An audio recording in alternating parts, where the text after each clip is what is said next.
Alors, c'est le printemps, et comme toutes les saisons en France, c'est la mode de l'islam. Alors, Decathlon a voulu sortir un hijab pour les femmes voilées pour leur permettre de faire du sport. Oh putain, les fachos, ça leur a fait chauffer le bocal. Ils étaient à ça de griller leur seul neurone. Et polémique nationale, carrément. Ils ont été jusqu'à menacer physiquement les employés de Decathlon qui, du coup, a reculé. Et on est en train de remplacer la loi du plus fort par la loi du plus con dans ce pays. Je sais pas si c'est un progrès. Mais je sais pas si vous imaginez le degré d'ennui qu'il faut avoir dans sa vie pour prendre de son temps pour empêcher des femmes de faire du sport. Moi, mon degré maximum d'ennui, je sais pas, je mets un reportage sur la BAC et je fume un ouinge, tu vois. Mais je veux dire, prendre de mon temps pour faire chier les autres sur un truc qui ne fait de mal à personne et qui n'a absolument aucun impact sur ma vie, mais ça m'est inexplicable comme le curling, ça. Inexplicable. Je l'envisage moins que le suicide que je n'envisage pas. Vous voulez pas les lâcher, les femmes musulmanes, à un moment donné, dans ce pays, putain.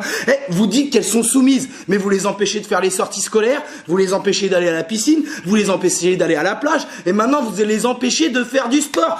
Vous êtes contradictoire comme Benalla devant un juge d'instruction, laissez-moi vous le dire. C'est vous qui les discriminez, ces femmes-là. Et par pitié, ne me parlez pas de féminisme, parce que dénier l'individualité et le libre arbitre de centaines de milliers de femmes sous prétexte qu'elles ont un bout de tissu sur le crâne, c'est aussi patriarcal que colonialiste. Voilà, je vous le dis. Putain, et de toute manière, vous en avez rien à foutre des femmes. Les fachos, on vous connaît. Les victimes, les gens qui sont en position de victime, vous en avez rien à foutre. C'est comme les SDF, ils vous intéressent que s'ils vous permettent de légitimer votre discours raciste parce que vous faites chier dans votre vie de merde, putain, aller marcher en forêt, vous nous cassez les couilles. Moi, j'ai vu autant de caractère sous les voiles que sous des cheveux dans ma vie. Voilà. Alors merde, arrêtez de vous exciter là-dessus comme Sarko au musée de la coke, là. Avec l'islam, vous perdez tout sens logique. On dirait Renaud Agen. Je sais pas, changer de disque, merde. C'est pas compliqué. Vous connaissez une femme que l'on force à se voiler?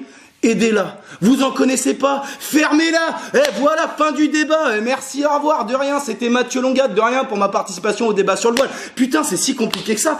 C'est du harcèlement moral d'être un musulman en France. C'est d'un putain de harcèlement moral.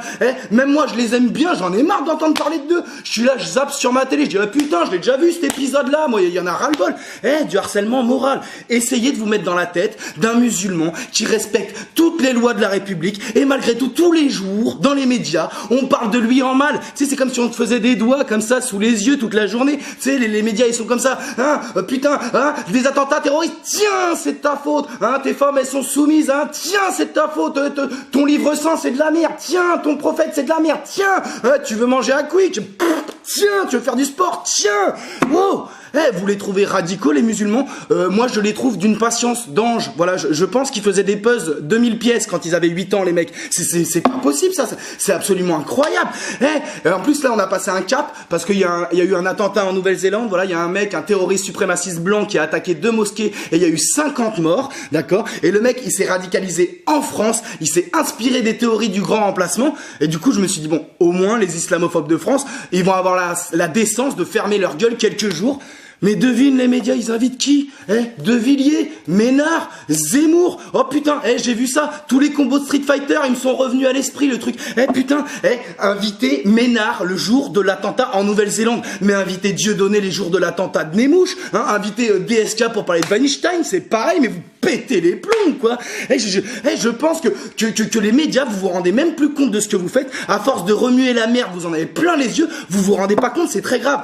Ces gens-là, ils ont une part de responsabilité dans ces attentats, d'accord? Renaud Camus, il est cité par le terroriste, comme d'ailleurs Alain Finkielkraut avait été cité à de multiples reprises par Breivik, même si on le dit jamais, l'autre il est cité par le nouveau terroriste, l'autre il est cité par Breivik, et ça fait pas plus de bruit qu'une fourmi qui pète. Putain, mais imaginez si un terroriste musulman disait s'être inspiré d'un imam, je sais pas où, l'imam il serait en tôle. Vous pétez les plombs.